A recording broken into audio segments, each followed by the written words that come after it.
Hello, and welcome to this week's Tech Tuesday with Scale Science. On today's episode, we'll dive into some airbrush paint and talk mixing, tinting, thinning, and spraying.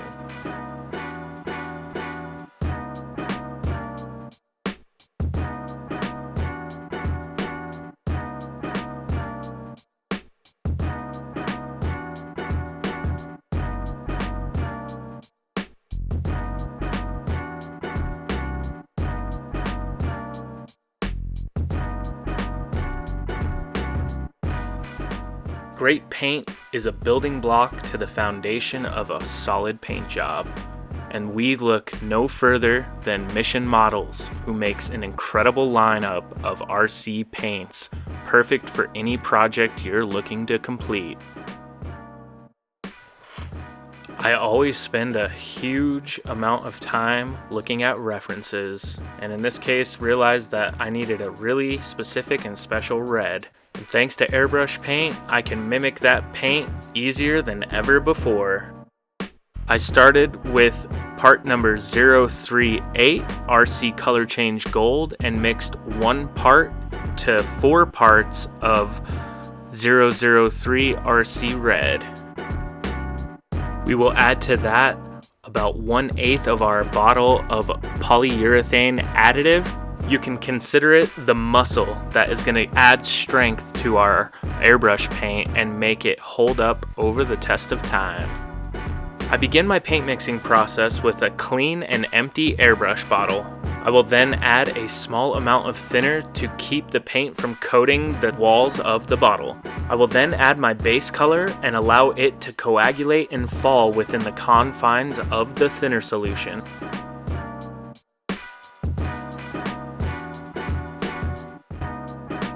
Now it's easy to overdo the amount of paint that you put into your vessel, so go slow and start small and build from there. Our goal in this mixing is to ensure that our thinner is properly diluted throughout our paint. The consistency we are aiming for is milk, but as you can see here, the paint is still way too thick and it is completely coating the sides of the bottle. Remember those handy dandy pipettes? Here they are in action, adding some thinner mix to our paint in a nice, easy, and accurate way. Time to stir, stir, stir, stir, stir some more, and stir, stir, stir, stir, stir, stir, stir, stir. Now here's the first example of patience in your airbrush experiences. You really need to pay attention to the details. If the details are wrong, everything down the line will be even more wrong.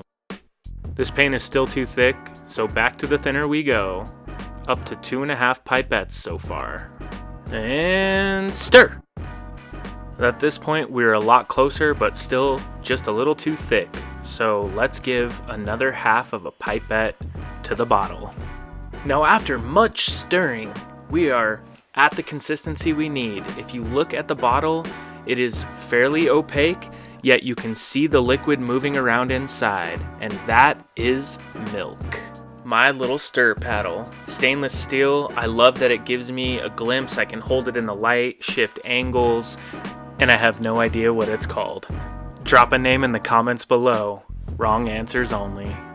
Now I prefer to utilize my paddle to check the consistency of my paint. Notice near the edges it is starting to look over thinned and becoming pink instead of red.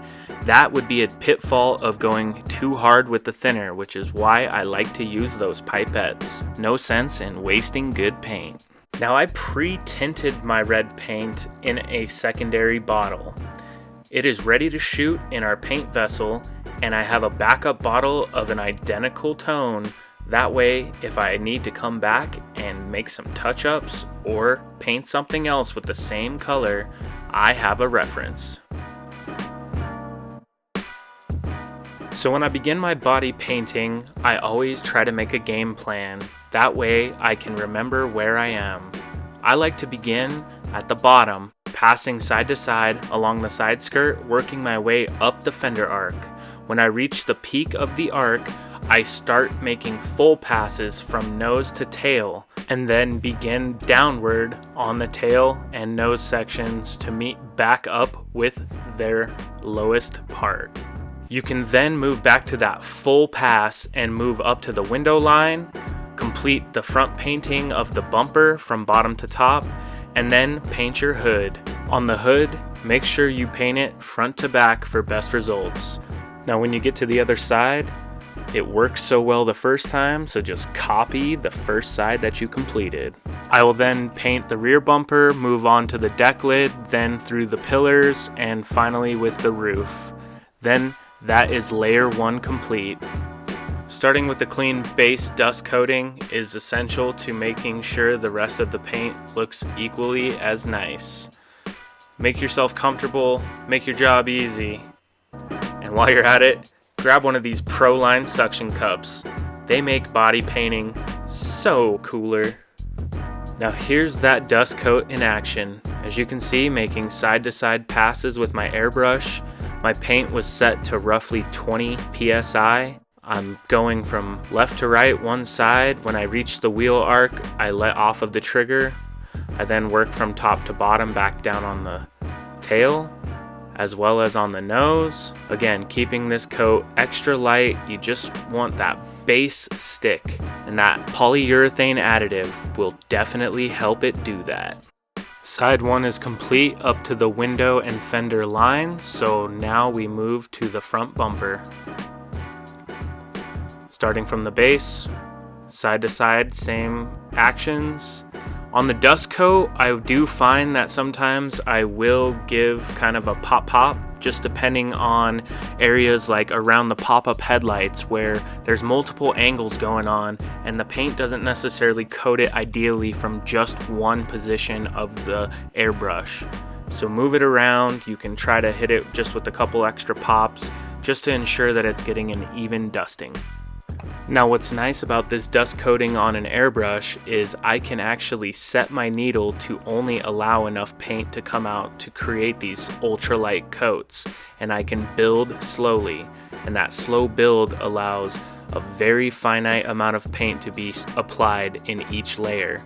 So being able to develop these colors into something very deep and very unique is a huge perk and benefit, as well as being able to shoot at wide open throttle and not worry about getting a drip or an overspray. Now another very important tool that you will need to have handy when you are creating these paint jobs is a recipe.